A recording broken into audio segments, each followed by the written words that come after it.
نحمده ونستعينه ونستغفره ونؤمن به ونتوكل عليه ونعوذ بالله من شرور أنفسنا ومن سيئات أعمالنا من يهده الله فلا مضل له ومن يضلله فلا هادي له وأشهد أن لا إله إلا الله وحده لا شريك له وأشهد أن محمدا عبده ورسوله أرسله بالهدى ودين الحق ليظهره على الدين كله ولو كره المشركون اللهم صل على محمد وعلى آل محمد كما صليت على إبراهيم وعلى آل إبراهيم وبارك على محمد وعلى آل محمد كما باركت على إبراهيم وعلى آل إبراهيم إنك حميد مجيد أما بعد فإن خير الحديث كتاب الله وخير الهدي هدي محمد المصطفى صلى الله عليه وسلم وشر الأمور محدثاتها وكل محدثة بدعة وكل بدعة ضلالة وكل ضلالة في النار أعوذ بالله من الشيطان الرجيم بسم الله الرحمن الرحيم يا أيها الذين آمنوا اتقوا الله حق تقاته ولا تموتن إلا وأنتم مسلمون بسم الله الرحمن الرحيم يا أيها الذين آمنوا لا تتبعوا خطوات الشيطان ومن يتبع خطوات الشيطان فإنه يأمر بالفحشاء والمنكر സ്നേഹനിധനായ സത്യവിശ്വാസി വിശ്വാസികളെ, പ്രപഞ്ചലോക സൃഷ്ടാവും പരിപാലകനുമായ പടച്ചറപ്പിനെ ജീവിതത്തിന്റെ നികില മേഖലകളിലും സൂക്ഷിച്ചുകൊണ്ട് മുത്തഖീങ്ങളായി മുവഹ്ഹിദീങ്ങളായി ജീവിക്കണമേ എന്ന് സ്വന്തത്തോടുന്ന പോലെ ഓരോരുത്തരോടും ഉണർത്തുകയാണ്, വസിയത്ത് ചെയ്യുകയാണ്. പടച്ചറപ്പ് സുബ്ഹാനഹു വ തആല ഇഹപര ജീവിതത്തിൽ അവനെ സൂക്ഷിച്ച് ജീവിക്കുന്ന മുത്തഖീങ്ങളിൽ നാം എല്ലാവരെയും ഉൾപ്പെടുത്തി അനുഗ്രഹിക്കുമാറാകട്ടെ. നമ്മുടെ ചുറ്റും മുമ്പില്ലാത്ത വിധം മലീമസമായി കൊണ്ടിരിക്കുന്ന സാഹചര്യത്തിലാണ് നമ്മൾ ജീവിക്കുന്നത്. തിന്മയിലേക്ക് പോകുവാനുള്ള സാഹചര്യങ്ങളും അവസരങ്ങളുമൊക്കെ വർദ്ധിച്ചു വന്നിട്ടുള്ള ഒരു കാലഘട്ടം. രാവിലെ വീട്ടിൽ നിന്ന് ഇറങ്ങുന്ന മനസ്സോടെയല്ല പലപ്പോഴും നമ്മൾ വീട്ടിലേക്ക് തിരിച്ചു ചെല്ലുന്നത്.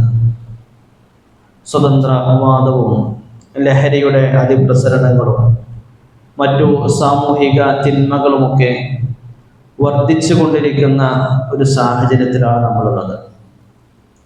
ഇത്തരത്തിൽ തിന്മകളുടെ ആധിക്യം ഉണ്ടാവുക എന്നത് അത് അന്ത്യനാളിന്റെ അടയാളമായി റസൂൽ സ്വല്ലല്ലാഹു അലൈഹി വസല്ലം പഠിപ്പിക്കുന്നുണ്ട്.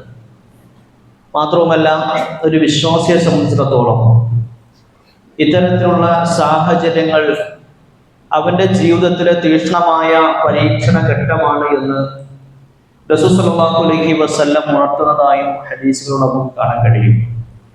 റസൂൽ സ്വല്ലല്ലാഹു അലൈഹി വസല്ലം പറഞ്ഞത്, അവസാന നാളുകളിൽ അന്ത്യനാൾ അടുക്കുമ്പോൾ അന്ന് ജീവിക്കുന്ന ഒരു വിശ്വാസിയുടെ അവസ്ഥ എന്ന് പറഞ്ഞാൽ അവൻ തീക്കണൽ കയ്യിൽ പിടിച്ച് നടക്കുന്നവനെ പോലെയാണ് എന്ന്. അത്രയേറെ പ്രയാസങ്ങളും വേദനകളും തന്റെ വിശ്വാസത്തെ സംരക്ഷിക്കുവാനുള്ള ത്യാഗങ്ങളും അവൻ സഹിക്കേണ്ടി വരുമെന്നാണ്.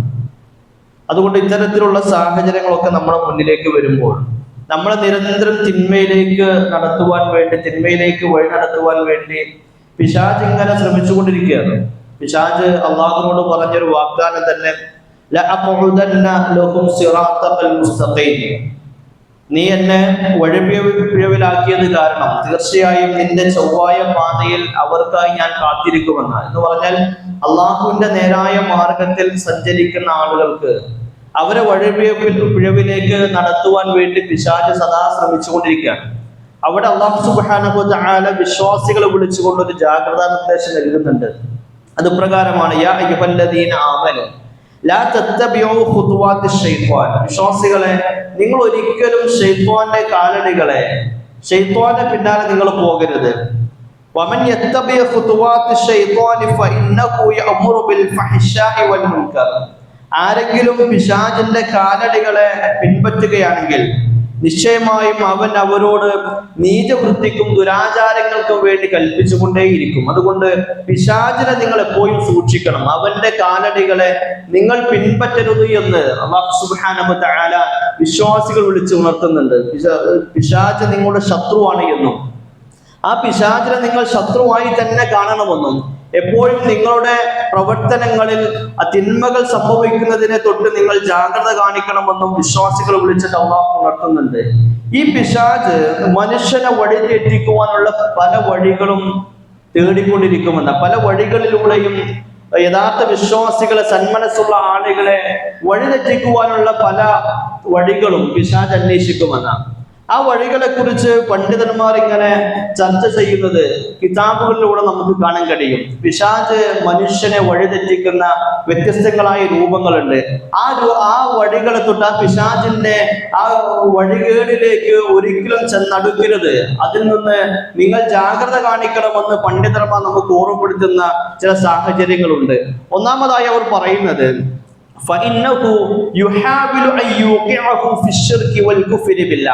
ഒന്നാമതായി പിശാച് മനുഷ്യനെ ശിർക്കിലും കുഫ്റിലും വീഴ്ത്താൻ വേണ്ടി പരിശ്രമിക്കുമെന്നാണ്. ഒരു മനുഷ്യനെ സംബന്ധിച്ചിടത്തോളം ജീവിതത്തിൽ അവൻ ചെയ്യുന്ന ഏറ്റവും വലിയ പാതകം, തിന്മ എന്ന് പറയുന്നത് ശിർക്ക് ചെയ്യുക എന്നതാണ്, കുഫ്ർ ചെയ്യുക എന്നതാണ്. അള്ളാഹുവിന് പുറമെ മറ്റു ആരാധ്യരെ സ്വീകരിക്കുക എന്നതാണ് ഒരു മനുഷ്യൻ ജീവിതത്തിൽ ചെയ്യുന്ന ഏറ്റവും വലിയ തിന്മ. ശിർക്ക് എന്നത് ഏറ്റവും വലിയ പാപമാണ് എന്ന് പരിശുദ്ധ ഖുർആൻ നമ്മെ ഓർമ്മപ്പെടുത്തുന്നുണ്ട്. അപ്പൊ പിശാച് ഒന്നാമതായി നമ്മെ ഈ ഒരു തിന്മയിലേക്ക് എത്തിക്കുവാനാണ് ശ്രമിക്കുക. ആ തിന്മയിലേക്ക് പിശാച് നമ്മെ കൊണ്ടെത്തിക്കുവാനുള്ള ശ്രമങ്ങളെ നമ്മൾ അതിനെ ജാഗ്രത പാലിക്കണമെന്നും ആ തിന്മയിൽ നിന്ന് മാറി നടക്കണമെന്നും റസൂൽ സ്വല്ലല്ലാഹു അലൈഹി വസല്ലം നമ്മെ ഓർമ്മപ്പെടുത്തുന്നുണ്ട്. എത്രത്തോളം എന്ന് വെച്ചാൽ നബി സ്വല്ലല്ലാഹു അലൈഹി വസല്ലം സൂചിപ്പിച്ച ഒരു ഹദീസ് നമുക്ക് കാണാൻ കഴിയും. ഒരു കൂരിരുട്ടുള്ള രാത്രി ഒരു കറുത്ത പാറയിലൂടെ ഒരു കറുകറുത്ത ഉറുമ്പ് അരിച്ചു വരുന്നത്, നടന്നു വരുന്നത് നിങ്ങൾക്ക് എപ്രകാരം തിരിച്ചറിയാൻ കഴിയാതിരിക്കുന്നുവോ അതുപോലെ നിങ്ങളുടെ ജീവിതത്തിലേക്ക് ശിർക്കും കുഫ്റുകളും ഒക്കെ കടന്നു വരാൻ സാധ്യതയുണ്ട് എന്ന് നബി സല്ലല്ലാഹു അലൈഹി വസല്ലം ഓർമ്മപ്പെടുത്തുന്നുണ്ട്. അപ്പോൾ നമ്മൾ എപ്പോഴും നമ്മുടെ ജീവിതത്തിൽ തിന്മകളിൽ നിന്ന് മാറി നടക്കാൻ ആഗ്രഹിക്കുന്നവരാണ് നല്ലവരായ എല്ലാ മനുഷ്യരും. ആ തിന്മകളുടെ കൂട്ടത്തിൽ നമ്മൾ ഏറെ ജാഗ്രത കാണിക്കേണ്ട, ഏറെ ശ്രദ്ധിക്കേണ്ട ഒന്ന് ശിർക്ക് നമ്മുടെ ജീവിതത്തിലേക്ക് കടന്നു വരുന്നുണ്ടോ എന്നത് തന്നെയാണ്. പല വഴികളിലൂടെ പല സാഹചര്യങ്ങൾ നമ്മുടെ മുന്നിലേക്ക് ഇട്ടുകൊണ്ട് ശിർക്കിന്റെ പല ആളുകളും നമുക്കുള്ള സാധ്യതകൾ, പിശാചിന്റെ പ്രേരണ കാരണം പല സാധ്യതകളും നമ്മുടെ മുന്നിലേക്ക് വരും. അവിടെ തൗഹീദിന്റെ അചഞ്ചലമായ ആദർശത്തിൽ നിന്ന് ഒരടി പിന്നോട്ടിറങ്ങാതെ പല വഴികളും നമ്മൾ ജീവിതത്തിന്റെ ത്യാഗങ്ങൾ, പ്രയാസകരമായ സാഹചര്യങ്ങളെയാണ് പലപ്പോഴും ആളുകൾ ചൂഷണം ചെയ്യുക. ഒരുപാട് കാലം രോഗിയായി കിടക്കുന്നു, എത്ര ചികിത്സിച്ചിട്ടും അവന്റെ രോഗം മാറുന്നില്ല. അപ്പോഴാണ് സന്ദർശനത്തിന് വന്ന ഒരാളുടെ നിർദ്ദേശം, നീ അതിലെ പോകുമ്പോൾ ആ ജാറത്തിങ്കൽ ഒന്ന് കയറി നോക്ക്, എത്ര ചികിത്സിച്ചു നീ, എത്ര പണം മുടക്കി നീ, എത്ര സൂപ്പർ സ്പെഷ്യാലിറ്റി ഹോസ്പിറ്റലുകളിൽ പോയി നീ, നിനക്കൊരു പൈസക്ക് മുടക്കില്ലല്ലോ. നീ അതിലൂടെ യാത്ര ചെയ്യുമ്പോൾ, മലപ്പുറത്തിലൂടെ ഒന്ന് യാത്ര ചെയ്യുമ്പോൾ ആ മമ്പുറത്തൊന്ന് കയറി നോക്ക്, അവിടെ ഒന്ന് തിരികൊളുത്തി നോക്ക്, അവിടെ ഒന്ന് പുതപ്പ് പുതിച്ചു നോക്ക്, നിനക്കൊരു ഒരു പക്ഷേ ആശ്വാസം ലഭിച്ചേക്കാം. ഒരുപാട് കാലമായി മക്കളില്ലാതെ ഒരുപാട് മരുന്നും അതുപോലെ തന്നെ ചികിത്സയുമായി നടക്കുകയാണ്. ഇനി ജീവിതത്തിന്റെ അവസാന ഘട്ടമായി നീ ഒന്ന് നോക്ക്, ചിലപ്പോൾ ഒരു ആശ്വാസം കിട്ടിയേക്കാം.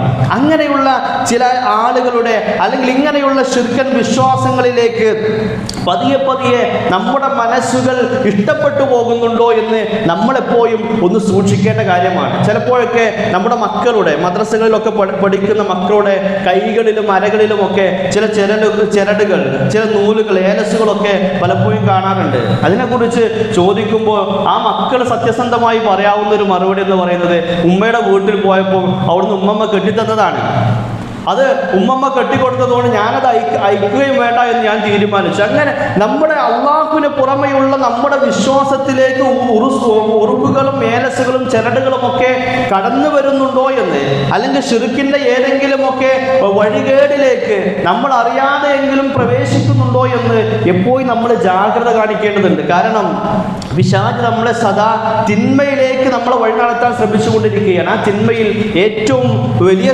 തിന്മ എന്ന് പറയുന്നത് ശിർക്ക് ചെയ്യുക എന്നതാണ്. ആ ശിർക്കിനെ തൊട്ട് എപ്പോഴും നമ്മൾ ജാഗ്രത കാണിക്കണമെന്ന് പണ്ഡിതന്മാർ നമുക്ക് വിശദീകരിച്ചു തരുന്നു. രണ്ടാമതായി അവർ പറയുന്നത് മനുഷ്യരെ ബിദ്അത്തുകളിൽ അകപ്പെടുത്തുവാൻ വേണ്ടി പിശാച് പരിശ്രമിക്കുമെന്നാണ്. ബിദ്അത്തുകൾ എന്ന് പറഞ്ഞാൽ മതത്തിൽ പുതിയ പുതിയ ആചാരങ്ങളിലേക്ക് മനുഷ്യരെ ഇങ്ങനെ അതിനോട് താല്പര്യമുള്ളവരായി അതിൻ്റെ ആഘോഷങ്ങളിലും ആചാരങ്ങളിലും പങ്കെടുക്കുന്ന ഒരു രീതിയിലേക്ക് മനുഷ്യനെ എത്തിക്കുക എന്നത് അത് പൈശാചികമായ പ്രവണതയാണ് എന്ന് പണ്ഡിതന്മാർ വിശദീകരിക്കുന്നുണ്ട്. നമുക്കറിയാം, നമ്മുടെ മുന്നിൽ മുമ്പെങ്ങുമില്ലാത്ത ബിദ്അത്തുകൾ, തിന്മകൾ എത്രയോ മതത്തിൻ്റെ പേരിൽ ഇങ്ങനെ വർദ്ധിച്ചുകൊണ്ടിരിക്കുന്ന കാലഘട്ടമാണ്. നബിദിനമൊക്കെ നമ്മൾ മുമ്പൊന്നും എങ്ങും കണ്ടിട്ടില്ലാത്ത രൂപത്തിൽ യുവാക്കളുടെയും മറ്റു ആളുകളുടെയും ഒക്കെ പങ്കാളിത്തം കൊണ്ടും ആഘോഷത്തിൻ്റെ വ്യത്യസ്തതകൾ കൊണ്ടും ആകർഷണീയമായി കൊണ്ടിരിക്കുന്ന ഒരു കാലഘട്ടത്തിലാണ് നമ്മൾ ജീവിക്കുന്നത്. അതൊക്കെ നമ്മുടെ മനസ്സുകളിലേക്ക്, വിശ്വാസികളുടെ മനസ്സുകളിലേക്ക് അതൊക്കെ കുഴപ്പമില്ല, എല്ലാവരും ചെയ്യുന്ന ഒന്നാണ് എന്ന രൂപത്തിൽ മനുഷ്യന്റെ മനസ്സുകളിലേക്ക് ദുർമന്ത്രം നടത്തിക്കൊണ്ടിരിക്കുന്ന പിശാച് അവനെ ഇത്തരത്തിലുള്ള തിന്മയിലേക്ക് വഴി നടത്തുകയാണ് എന്ന് നമ്മൾ സൂക്ഷിക്കണം. കാരണം ഇത് മാത്രമല്ല, നമ്മുടെ എത്രയേറെ സാഹചര്യങ്ങളും ഒരു മരണവുമായി ബന്ധപ്പെട്ട് എന്തൊക്കെ ആ ദുരാചാരങ്ങളാണ് മതത്തിൻ്റെ പേരിൽ നടന്നുകൊണ്ടിരിക്കുന്നത്. 3, 14, 40 കണ്ണൂക്കും ഒക്കെയായി ഒരാൾ മരണപ്പെട്ട് കഴിഞ്ഞാൽ അതിന് മതത്തിൻ്റെ പരിവേഷം നൽകി മതാചാരങ്ങളായി സമൂഹത്തിൽ എത്രയേറെ തിന്മകൾ നടന്നുകൊണ്ടിരിക്കുന്നു. ഒരു കുട്ടി ജനിച്ചാൽ ആ കുട്ടിയെ താരാട്ടുപാട്ട് പാടി ഉറക്കുവാൻ വേണ്ടി പള്ളിയിലെ കാളിയും അവരുടെ പരിചാരകരും വന്ന് അതൊരു മതചടങ്ങ് മാറ്റുന്ന സാഹചര്യം നമ്മുടെ നാട്ടിലുണ്ട്. വിവാഹവുമായി ബന്ധപ്പെട്ട് വിവാഹത്തിന് ഇസ്ലാം നൽകിയ പവിത്രതയെ കളങ്കപ്പെടുത്തി അല്ലെങ്കിൽ നിക്കാഹ് എന്ന വിശ്വാസത്തിൻ്റെ ഏറ്റവും വലിയ ഒരു ആദർശത്തെ പണയം വെച്ചുകൊണ്ട് എൻഗേജ്മെൻറ്റും മറ്റു ആഘോഷങ്ങളുമായി അതിന് നേതൃത്വം കൊടുക്കുവാൻ പള്ളി മേലാളന്മാർ തന്നെ വന്നുകൊണ്ടിരിക്കുന്ന ഒരു സാഹചര്യം നമ്മുടെ മുന്നിലുണ്ട്. ചേലാകർമ്മം, നമ്മുടെ കുട്ടികളുടെ ചേലാകർമ്മം അതൊരു മതപരമായ പരിവേഷം നൽകുന്നു. അതിന് പ്രത്യേകം ആ ചേലാകർമ്മത്തിന് വരുമ്പോൾ വീട്ടിൽ പ്രത്യേക ദുആ മജ്‌ലിസുകൾ സംഘടിപ്പിച്ച് ആ രൂപത്തിൽ മതത്തിൻ്റെ പേരിൽ ഓരോ സാഹചര്യങ്ങളും ഈ മതത്തിനെ എങ്ങനെയൊക്കെ കോട്ടിമാറ്റി തൻ്റെ ഭൗതികമായ ലാഭങ്ങൾക്ക് വേണ്ടി ഉപയോഗിക്കാൻ കഴിയുമോ എന്ന രൂപത്തിൽ ചിന്തിക്കുന്ന ആളുകൾ ആ രൂപത്തിലൊക്കെ മനുഷ്യനെ അതിലേക്ക് ആകർഷിപ്പിച്ചുകൊണ്ടിരിക്കുന്നു. യഥാർത്ഥത്തിൽ ഇതൊക്കെ മനുഷ്യ മനസ്സുകളിലേക്ക് പിശാച് ഇട്ടുകൊടുക്കുന്ന ഓരോ ദുർമന്ത്രങ്ങളാണ് എന്ന് നമ്മൾ തിരിച്ചറിയണം. അത്തരത്തിലുള്ള ബിദ്അത്തുകളിലേക്ക് ബിദ്അത്ത് ചെയ്ത ആളുകളെ സംബന്ധിച്ചിടത്തോളം അവൻ നരകത്തിലാണ്, അവൻ നമ്മിൽപ്പെട്ടവനല്ല എന്ന് റസൂൽ സ്വല്ലല്ലാഹു അലൈഹി വസല്ലം പ്രഖ്യാപിച്ചത് നമുക്കറിയാം. അതുകൊണ്ട് ആ പ്രവാചകന്റെ അനുചരന്മാരായി ജീവിതം മുന്നോട്ട് നയിക്കുവാനാണ്, ജീവിത അവസാനം വരെ ആ പ്രവാചക മാതൃക പിന്തുടരുവാനാണ് നമ്മൾ പരിശ്രമിക്കേണ്ടത്. അതുകൊണ്ട് അത്തരത്തിലുള്ള ബിദ്അത്തുകളെ തൊട്ട് നമ്മളെപ്പോഴും ജാഗ്രത കാണിക്കണം. മൂന്നാമതായിട്ട് പിശാച് മനുഷ്യനെ വഴിപിഴപ്പിക്കുന്ന ഒരു രംഗത്തെക്കുറിച്ച് പണ്ഡിതന്മാർ വിശദീകരിക്കുന്നത് വലിയ തിന്മകളിലേക്ക് മനുഷ്യനെ കൊണ്ടെത്തിക്കുമെന്ന്, വലിയ തിന്മകൾ ചെയ്യുവാൻ വേണ്ടി മനുഷ്യനെ ഇങ്ങനെ പ്രേരിപ്പിക്കുമെന്ന. വലിയ തിന്മകൾ ചെയ്യുമ്പോൾ മനുഷ്യനതൊരു വലിയ തിന്മയാണ് എന്ന് പോലും തോന്നാത്ത രൂപത്തിൽ അതൊരു സ്വാഭാവിക പ്രക്രിയയായി മനുഷ്യനെ തോന്നിപ്പിക്കുമെന്ന. നമുക്ക് ഉദാഹരണം പറഞ്ഞാൽ എത്രയും പെട്ടെന്ന് മനസ്സിലാവും. ഒരു പലിശ എന്ന് പറയുന്നത്, ഇസ്ലാമിൽ പലിശ എന്ന് പറയുന്നത് എത്ര വലിയ തിന്മയാണ്. വൻ പാപങ്ങളിൽ ഒന്നായിട്ട് പലിശ എണ്ണിയിട്ടുണ്ട് ഇസ്ലാം. പക്ഷേ ആ പലിശയുടെ കാര്യത്തിൽ നമ്മുടെയൊക്കെ നിലപാടുകൾ എന്താണ്? പലിശയുമായി ബന്ധപ്പെട്ട് പണം അടക്കുവാനോ പിൻവലിക്കുവാനോ ലോൺ എടുക്കുവാനോ നമുക്കൊരു വൈമനസ്സവും തോന്നുന്നില്ലല്ലോ. നമുക്കൊരു വണ്ടി വാങ്ങണം, ഒരു കാർ വാങ്ങണം, എന്ത് ചെയ്യണം? നമുക്ക് ലോൺ എടുക്കാം, അടവിനെടുക്കാം, ഒരു വീട് വെക്കണം, നമ്മുടെ ആധാരം പണയം വെച്ച് നമുക്ക് ലോൺ എടുക്കാം, ഒരു മൊബൈൽ വാങ്ങണം, നമുക്ക് നമ്മുടെ ആഭരണം പണയം വെച്ച് അത് സ്വീകരിക്കാം. അങ്ങനെ ജീവിതത്തിന്റെ ഒരു സ്വാഭാവികതയായി ഇത്തരത്തിലുള്ള വലിയ തിന്മ മാറിയിട്ടുണ്ട് എന്നാണ്. പല ആളുകളും എന്തെങ്കിലുമൊക്കെ പണത്തിന് വേണ്ടി ബുദ്ധിമുട്ട് അനുഭവിക്കുന്ന ആളുകൾ വന്ന് സമീപിക്കുമ്പോൾ അവർക്ക് പോലും നമ്മൾ നിർദ്ദേശം നൽകുന്നത്, നിനക്ക് കുറച്ച് പൈസ ലോൺ എടുത്തൂടെ, നിന്റെ കുറച്ച് നിന്റെ ആഭരണം പണയം വെച്ചാൽ നിനക്ക് കുറച്ച് സമാധാനം കിട്ടുകയില്ലേ എന്ന ഒരു തിന്മയിലേക്ക് ഉപദേശം കൊടുക്കുന്നത് പോലും നമുക്കൊരു തിന്മയായി തോന്നുന്നില്ല. എന്ന് പറഞ്ഞാൽ വലിയ തിന്മകൾ, വൻ പാപങ്ങൾ അത് സ്വാഭാവികതയായിക്കൊണ്ട് ആ തിന്മകൾ ചെയ്യുവാൻ വേണ്ടി നമുക്ക് പ്രേരണ നൽകിക്കൊണ്ടിരിക്കുന്നത് അത് പിശാചാണ്. ആ പിശാച് അതൊന്നും കുഴപ്പമില്ല, അത് എല്ലാവരും ചെയ്യുന്നതല്ല എന്ന രൂപത്തിൽ നമ്മുടെ മനസ്സിലേക്ക് ഇങ്ങനെ ദുർമന്ത്രങ്ങളുടെ വലിയ സാധ്യതകൾ നമ്മുടെ മനസ്സിലേക്ക് ഇട്ടു നൽകുകയാണ്. യഥാർത്ഥത്തിൽ അതിനെക്കുറിച്ചൊക്കെ നമ്മൾ ജാഗ്രത കാണിക്കേണ്ടതുണ്ട്. മാതാപിതാക്കളെ ദ്രോഹിക്കുന്നതിനെ കുറിച്ച് ഇസ്ലാം പറഞ്ഞത് വലിയ തിന്മയാണത് എന്നാണ്. പ്രവാചകൻ സ്വല്ലല്ലാഹു അലൈഹി വസല്ലം ഒരിക്കലും സ്വഹാബത്തിന് ഇങ്ങനെ അവർക്ക് ക്ലാസ് എടുത്തുകൊണ്ടിരിക്കുമ്പോൾ പ്രവാചകൻ സ്വല്ലല്ലാഹു അലൈഹി വസല്ലം വലിയ തിന്മകളെ കുറിച്ച് പരിചയപ്പെടുത്തുന്നുണ്ട്. അതിൽ ഒന്നാമതായി റസൂൽ സ്വല്ലല്ലാഹു അലൈഹി വസല്ലം പറഞ്ഞത് ലോകത്തെ ഏറ്റവും വലിയ തിന്മ എന്ന് പറയുന്നത് അള്ളാഹുവിൽ പങ്കു ചേർക്കലാണ്. രണ്ടാമത് ഏറ്റവും വലിയ തിന്മ എന്ന് പറയുന്നത് മാതാപിതാക്കളെ ദ്രോഹിക്കലാണ്, അവരെ ചീത്ത പറയലാണ്. ഇത് കേട്ടപ്പോൾ ഒരു ജൂതനായ മനുഷ്യൻ പ്രവാചകൻ സ്വല്ലല്ലാഹു അലൈഹി വസല്ലമയോട് വന്ന് ചോദിച്ചു പോലും, പ്രവാചകരെ, മാതാപിതാക്കൾ ചീത്ത വിളിക്കുന്നവരൊക്കെ ഉണ്ടാകുമോ? മാതാപിതാക്കൾ ചീത്ത വിളിക്കുന്നവർ ഉണ്ടാകുമോ എന്ന് ജാഹിലിയ കാലഘട്ടത്തിൽ ജീവിച്ച ഒരു ജൂതനായ മനുഷ്യനൊരു സംശയമുണ്ടായി എന്നാണ്. നമുക്ക് ഈ കാലഘട്ടത്തിൽ ജീവിക്കുന്ന നമുക്ക് അങ്ങനെ ഒരു സംശയം മനസ്സിൽ ഉടലെടുക്കുന്നുണ്ടോ? മാതാപിതാക്കളോട് കയർത്ത് സംസാരിക്കാനും അവരെ ദ്രോഹിക്കുവാനും അവരെ ഉപദ്രവിക്കുവാനും അവരെ കൊല്ലാൻ പോലും മടിയില്ലാത്ത മക്കളായി ഇന്ന് സമൂഹത്തിലെ പല ആളുകളും മാറിയിട്ടുണ്ട് എന്നത് അതൊക്കെ എത്രത്തോളം നമ്മുടെ ജീവിതത്തെ അല്ലെങ്കിൽ നമ്മുടെ ജീവിതത്തിൽ റസൂൽ സ്വല്ലല്ലാഹു അലൈഹി വസല്ലം പഠിപ്പിച്ച തിന്മയുടെ ആ ഗൗരവത്തെ കളഞ്ഞിട്ടുണ്ട് എന്നത് നമ്മളൊന്ന് ആലോചിച്ച് നോക്കുക. ഇങ്ങനെയുള്ള തിന്മകൾ, ജീവിതത്തിലെ ഇങ്ങനെയുള്ള വലിയ തിന്മകളെ അതൊക്കെ നിസാരമായി നമുക്ക് തോന്നിപ്പിക്കുന്നത്, അതൊന്നും കുഴപ്പമില്ല എന്ന രൂപത്തിൽ അതിന് പ്രചോദനം നൽകുന്നത് അത് പൈശാചികമായ പ്രവണതയാണ്, പൈശാചികമായ രീതിയാണ് എന്ന് ഉൾക്കൊണ്ടുകൊണ്ട് വലിയ തിന്മകളിൽ നിന്ന് മാറി നടക്കുവാൻ നമ്മൾ സദാ പരിശ്രമിച്ചു കൊണ്ടിരിക്കണമെന്നാണ്. നാലാമതായി പിശാച് നമ്മളെ വഴിപിഴപ്പിക്കുന്നത് ചെറിയ ചെറിയ തിന്മകൾ മനുഷ്യരെ ചെയ്യാൻ വേണ്ടി പറയുമെന്നാണ്. ചെറിയ ചെറിയ തിന്മകൾ, നാം പോലും അറിയാതെ നമ്മിൽ സംഭവിച്ചു പോകുന്ന ചെറിയ ചെറിയ തിന്മകൾ, മറ്റുള്ളവരെ തെറി പറഞ്ഞ്, മറ്റുള്ളവരെ കളിയാക്കി, ഏഷണിയും പരദൂഷണവും ഒക്കെ പറഞ്ഞ്, തമാശക്ക് കളവുകൾ പറയുക, ഇങ്ങനെ മനുഷ്യനതൊരു തിന്മയായി പോലും തോന്നാത്ത രൂപത്തിൽ മനുഷ്യന്റെ ജീവിതത്തിൽ സ്വാഭാവികമെന്നോളം സംഭവിക്കുന്ന ചില കാര്യങ്ങൾ, ആ കാര്യങ്ങളൊക്കെ വിശ്വാസികൾ അതിനെ വളരെ ഗൗരവത്തോടു കൂടി കാണണമെന്ന് റസൂൽ സ്വല്ലല്ലാഹു അലൈഹി വസല്ലം പറയുന്നുണ്ട്. റസൂൽ വസല്ലം പറഞ്ഞു, ഇയ്യാകും വമുഹഖറാത്തി ദുനൂബ്, ചെറിയ തിന്മകളെ അതിനെ നിസ്സാരമാക്കുന്നതിനെ നിങ്ങൾ സൂക്ഷിക്കണം. ഇതിന് റസൂൽ സ്വല്ലല്ലാഹു അലൈഹി വസല്ലം അതിനൊരു ഉദാഹരണം പറയുകയാണ്. ഫൈന്നമാ മസലുൽ മുഹഖറാത്തി ദുനൂബി കഖൗമിൻ നസലു ബത്ന വാദിൻ ഫജാഅ ദാ ബിഊദിൻ വജാഅ ദാ ബിഊദിൻ ഹത്താ അൽദജു ഖുബ്സതുഹും. അവരെ ഈ ചെറിയ ചെറിയ തിന്മകൾ ചെയ്യുന്നവരുടെ ഉദാഹരണം എന്ന് പറഞ്ഞാൽ ഒരു താഴ്വരയിൽ ഇറങ്ങി താമസിക്കുന്ന ഒരു യാത്രാ സംഘത്തെ പോലെയാണ്. ആ യാത്രാ സംഘം താഴ്വരയിൽ താമസിക്കാൻ നിൽക്കുമ്പോൾ അവർക്ക് ഭക്ഷണം പാകം ചെയ്യുവാനുള്ള വിറകില്ല.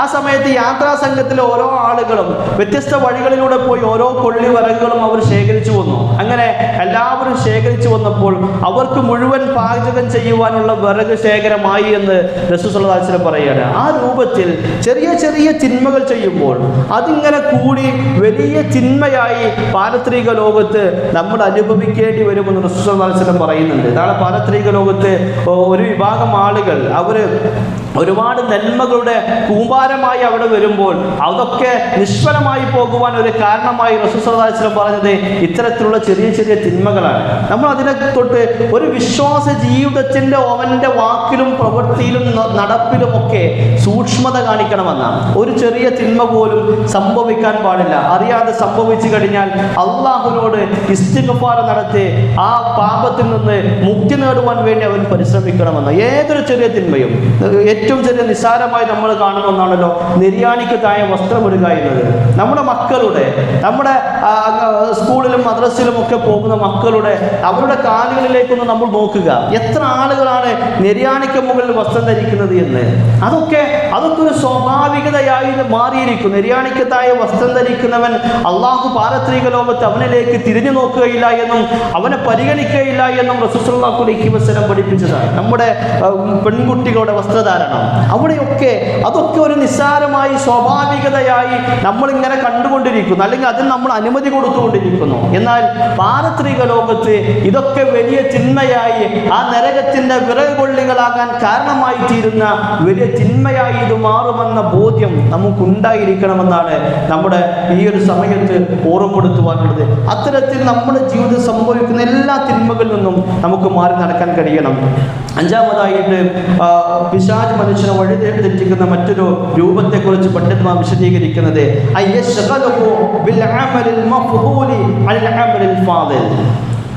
ശ്രേഷ്ഠ കാര്യങ്ങളെക്കാൾ അത്ര തന്നെ പ്രാധാന്യമില്ലാത്ത കാര്യങ്ങളിൽ മനുഷ്യനെ മുഴുകിപ്പിക്കുമെന്നാണ്. രണ്ട് കാര്യങ്ങൾ, ഒന്ന് വലിയ ശ്രേഷ്ഠതയാണ് അതിലുള്ളത്. ആ ശ്രേഷ്ഠമായ കാര്യം ചെയ്യുന്നതിലേറെ അത്ര തന്നെ ശ്രേഷ്ഠതയും കൂലിയുമില്ലാത്ത കാര്യങ്ങൾ ചെയ്യുവാൻ വേണ്ടി മനുഷ്യനെ പ്രേരിപ്പിക്കുമെന്നാണ്. ഒരു ഉദാഹരണത്തിന് നമ്മുടെ സക്കാത്തുമായി ബന്ധപ്പെട്ട് ഒരു മനുഷ്യൻ സാമ്പത്തികമായി ശേഷിയുള്ള ഒരാൾ, അയാൾ സമൂഹത്തിലെ എല്ലാ സേവനങ്ങൾക്കും, മാതുര സേവന രംഗത്ത്, സാമൂഹിക രംഗത്തെ എല്ലാ സഹായങ്ങൾക്കും അദ്ദേഹം പണം ചെലവഴിക്കുന്നുണ്ട്. അദ്ദേഹം 10,000-ങ്ങളും ലക്ഷങ്ങളും കൊടുക്കുവാൻ അദ്ദേഹം തയ്യാറാണ്. പക്ഷേ ആ വ്യക്തി തൻ്റെ സക്കാത്തിൻ്റെ കാര്യം അദ്ദേഹം പരിഗണിക്കുന്നില്ലെങ്കിൽ, സക്കാത്തിന്റെ കാര്യം ഇന്ന് വരെ അദ്ദേഹം അന്വേഷിച്ചിട്ടില്ല, ഞാൻ എത്ര സക്കാത്ത് കൊടുക്കണമെന്ന് അദ്ദേഹത്തിന് അറിയില്ല. എന്നാൽ യഥാർത്ഥത്തിൽ സക്കാത്ത് കൊടുക്കുക എന്നത് അവൻ്റെ മേൽ നിർബന്ധമായിട്ടുള്ള കാര്യമാണ്. ആ സക്കാത്ത് കൊടുക്കാതിരുന്നാൽ പാരത്രിക ലോകത്ത് അള്ളാഹുവിൻ്റെ കഠിനമായ ശിക്ഷയ്ക്ക് അവൻ വിധേയമാകും. ആ സക്കാത്തിന്റെ കാര്യം പരിഗണിക്കാതെ മറ്റു സ്വതക്കുകളുടെയും ദാനധർമ്മങ്ങളുടെയും മറ്റു സേവനങ്ങളുടെയും ഒക്കെ കാര്യത്തിൽ ഒരുപാട് ധനം ചെലവഴിക്കും. രണ്ടും നന്മ തന്നെയാണ്. പക്ഷേ അവൻ നിർബന്ധമായും ചെയ്യേണ്ട നന്മക്ക് അതിന് പ്രാധാന്യം നൽകാതെ മറ്റു നന്മക്ക് അവന് പ്രാധാന്യം നൽകുക എന്നത് അത് അല്ലാഹു സുബ്ഹാനഹു, അത് പിശാച് അവൻ്റെ മനസ്സിൽ നടത്തുന്ന ദുർമന്ത്രത്തിൻ്റെ ഒരു രീതിയാണ് എന്ന് പണ്ഡിതന്മാർ വിശദീകരിക്കുന്നുണ്ട്. അതുപോലെ തന്നെ കടമുള്ള ആളുകൾ ആ കടം വീട്ടുവാനുള്ള പരിശ്രമമാണ് ആദ്യം ഉണ്ടാവേണ്ടത്. ഒരുപാട് കടമുള്ള ഒരാൾ ബലിപെരുന്നാളിന് വലിയ ഒരു മൃഗത്തെ ബലിയറുക്കുന്നു. യഥാർത്ഥത്തിൽ ആ കടം വീട്ടുക എന്നതാണ് അവൻ്റെ ജീവിതത്തിൽ അവൻ ചെയ്യേണ്ട ഏറ്റവും പരമപ്രധാനമായ കാര്യം. അവൻ ആ കടത്തോടുകൂടി മരണപ്പെട്ടാൽ അവൻ്റെ ബർസഖി ലോകത്ത് പോലും സമാധാനം കിട്ടുകയില്ല എന്ന് റസൂൽ സല്ലല്ലാഹു അലൈഹി വസല്ലം പറഞ്ഞു. ബലി അറുക്കുന്നത് മോശമാണ് എന്നല്ല ഞാൻ പറയുന്നത്. അതിലേറെ അവൻ പ്രാധാന്യത്തോടു കൂടി ചെയ്യേണ്ട കാര്യത്തെ അവൻ മാറ്റിവെച്ചുകൊണ്ട് ആളുകൾക്കിടയിൽ പേരും പ്രശസ്തിയും ആളുകൾക്കിടയിൽ വലിയ സ്ഥാനവും മാനവും ഒക്കെ ലഭിക്കുവാൻ വേണ്ടി മറ്റു നന്മകൾ ചെയ്യുക എന്നത് അത് യഥാർത്ഥത്തിൽ പിശാച് നമ്മുടെ മനസ്സിലേക്ക് ഇങ്ങനെ നടത്തുന്ന ദുർമന്ത്രത്തിന്റെ വഴികളാണ് എന്ന് പണ്ഡിതന്മാർ വിശദീകരിക്കുന്നുണ്ട്. ഈ രൂപത്തിലുള്ള ഏതൊരു രംഗത്താണെങ്കിലും നമ്മുടെ ജീവിതത്തിന്റെ ഏത് സന്ദർഭത്തിലാണെങ്കിലും പിശാചിന്റെ പ്രേരണകൾ അല്ലെങ്കിൽ പിശാചിന്റെ വഴികേടുകളിലേക്ക് നമ്മൾ അറിഞ്ഞോ അറിയാതെയോ ഒക്കെ പ്രവേശിക്കുന്നുണ്ടോ എന്ന് സദാ നമ്മളൊന്ന് ആലോചിച്ച് നോക്കുക. അത് നേരം വെളുത്ത് വൈകുന്നേരമാകുമ്പോൾ ഞാൻ ഇന്ന് എന്തൊക്കെ ചെയ്തു, എൻ്റെ ജീവിതത്തിൽ എന്തൊക്കെ നന്മകളാണ് ഉണ്ടായത്, എന്തൊക്കെ തിന്മകളാണ് അരുതായ്മകളാണ് ഉണ്ടായത് എന്ന ആലോചനയും ചിന്തയും. ആ തിന്മകൾ സംഭവിച്ചിട്ടുണ്ടെങ്കിൽ അള്ളാഹുവിനോട് മാപ്പാക്കി ഇസ്തിഗ്ഫാർ നടത്തി വളരെ നല്ല മനസ്സോടുകൂടി കിടന്നുറങ്ങാനുള്ള ഒരു ചിന്തയും ആലോചനയും ഒക്കെയാണ് നമ്മുടെ മനസ്സിലുണ്ടാവേണ്ടത്. അള്ളാഹുവിനെ സദാ സൂക്ഷിച്ചുകൊണ്ട് മുത്തഖീങ്ങളായി ജീവിക്കുവാൻ നമ്മൾ പരിശ്രമിക്കുക. അത്തരത്തിലുള്ള വിശ്വാസികളിൽ അള്ളാഹു നമ്മെ ഉൾപ്പെടുത്തി അനുഗ്രഹിക്കുമാറാകട്ടെ. അൽഹംദുലില്ലാഹ് വസ്സലാത്തു വസ്സലാമു അലാ അഷ്റഫിൽ അംബിയാഇ വൽ മുർസലീൻ നബീന മുഹമ്മദിൻ വഅലാ ആലിഹി വസഹ്ബിഹി അജ്മഈൻ. അമ്മാ ബഅദ്. അള്ളാഹുവിനെ സൂക്ഷിച്ചുകൊണ്ട് ജീവിക്കണമേ എന്ന് ഒരിക്കൽ കൂടി ഉണർത്തുകയാണ്, വസിയത്ത് ചെയ്യുകയാണ്. ജീവിതത്തിൽ വഴികേടുകളിലേക്ക് പ്രവേശിക്കുന്നത് പൈശാചിക പ്രേരണ കാരണമാണ് എന്നും ആ പൈശാചിക പ്രേരണയെ, വഴികളെ ജാഗ്രതയോടുകൂടി നോക്കണമെന്നും നന്മയുടെ മാർഗത്തിലേക്ക് വഴി നടക്കുവാൻ വേണ്ടി പരിശ്രമിക്കണമെന്നുമാണ് സൂചിപ്പിച്ചു പോകുന്നത്. പിശാച് നമ്മളെ വഴി ഉപയോഗിക്കുമ്പോഴേക്ക് നമ്മുടെ വിശ്വാസത്തിൻ്റെ താഴ്യത കൊണ്ട് അതിൽ നിന്ന് മാറി നടക്കുവാനുള്ള ശ്രമമാണ് നമുക്കുണ്ടാവേണ്ടത്. പിശാചിന് അള്ളാഹു നൽകിയ മറുപടി പരിശുദ്ധ ഖുർആൻ തന്നെ നമുക്ക് കാണുവാൻ കഴിയും. ഇന്ന ഇബാദി ലൈസ ലക അലൈഹിം സുൽത്താനും, നിശ്ചയമായും എൻ്റെ അടിയാന്മാർ അവിടെ മേൽ നിനക്ക് യാതൊരു അധികാരവും ശക്തിയും ഉണ്ടാവുകയില്ല എന്നാണ്. നിന്നെ പിൻപറ്റുന്ന ആളുകൾക്കല്ലാതെ, നിന്നെ പിൻപറ്റിക്കൊണ്ട് ജീവിക്കുന്നവരെ അല്ലാതെ നിനക്ക് വഴികേടിലാക്കാൻ കഴിയുകയില്ല എന്നാണ്. അപ്പോൾ നമ്മൾ യഥാർത്ഥത്തിൽ അള്ളാഹുവിൻ്റെ പാത മുറുകെ പിടിച്ചുകൊണ്ട്, അള്ളാഹുവിൻ്റെ തീരുമാനങ്ങളും നിയമങ്ങളും മുറുകെ പിടിച്ചുകൊണ്ട് ജീവിക്കാൻ നമ്മൾ പരിശ്രമിച്ചാൽ ഒരു തിന്മയിലേക്കും നമ്മളെ കൊണ്ടെത്തിക്കാൻ കഴിയുകയില്ല എന്ന്. സദാ അള്ളാഹുവിനെ കുറിച്ചുള്ള ഓർമ്മ, തിന്മയുടെ ഏത് സാഹചര്യങ്ങൾ നമ്മുടെ മുന്നിലേക്ക് എത്തിയാലും, വിദ്യാലയങ്ങളിൽ എത്രയേറെ ലഹരിയുടെ സാഹചര്യങ്ങൾ ഉണ്ടായാലും, സമൂഹത്തിൽ വലിയ തോന്നിവാസങ്ങൾക്ക് ഇടമുണ്ടെങ്കിലും അവിടെ ഞാനൊരു വിശ്വാസിയാണ്, ഞാനൊരു മുസ്ലിമാണ്, ഞാൻ അള്ളാഹുവിൻ്റെ ഇഷ്ടത്തിനനുസരിച്ച് ജീവിക്കേണ്ടവനാണെന്ന ദൃഢവിശ്വാസവും പ്രതിജ്ഞയും മനസ്സിലുള്ള ഒരാൾക്ക് മാത്രമേ അത്തരത്തിലുള്ള തിന്മകളിൽ നിന്ന് മാറി നടക്കാൻ കഴിയുകയുള്ളൂ. അതോടൊപ്പം തന്നെ തിന്മകളുടെ സാഹചര്യങ്ങളിൽ നിന്ന് മാറി നടക്കുക എന്നത് ഏറെ പ്രാധാന്യമുള്ള കാര്യമാണ്. ഇസ്ലാം ഒരു തിന്മ ചെയ്യരുത് എന്ന് പറയുന്നതോടൊപ്പം തന്നെ ആ തിന്മയുടെ സാഹചര്യങ്ങളിൽ പോലും ഉണ്ടാവരുത്, വിശ്വാസം ഉണ്ടാവരുത് എന്നാണ് കൽപ്പിക്കുന്നത്. കള്ള് കുടിക്കരുത് എന്ന് മാത്രമല്ല ഇസ്ലാമിൻ്റെ കൽപ്പനയുള്ളത്, കള്ള് കുടിക്കുന്ന സദസ്സുകളിൽ പോലും നിങ്ങൾ ഇരിക്കരുത് എന്നാണ്. നമ്മളൊക്കെ അല്ലെങ്കിൽ നമ്മുടെ മക്കളൊക്കെ വഴിപിഴവിലാകുമ്പോൾ നമ്മൾ പലപ്പോഴും ചാരാറുള്ളത് അവരുടെ കൂട്ടുകാരെയാണ്. അവൻ ആ കൂട്ടുകെട്ടിൽപ്പെട്ടത് കൊണ്ടാണ്, അവൻ ആ സ്കൂളിൽ പഠിച്ചത് കൊണ്ടാണ്, അവൻ ആ ജോലി സ്ഥലത്തേക്ക് പോയത് കൊണ്ടാണ് അവൻ വഴികേടിലും തിന്മയിലും ഒക്കെ ആകേണ്ടി വന്നത് എന്ന് പലപ്പോഴും നമ്മൾ പഠിക്കാറുണ്ട്. യഥാർത്ഥത്തിൽ ആ സാഹചര്യങ്ങളെ കൂടെ ഒരു വിശ്വാസിയെ ജീവിതത്തിൽ നിന്ന് മാറ്റി എടുക്കേണ്ടതുണ്ട്.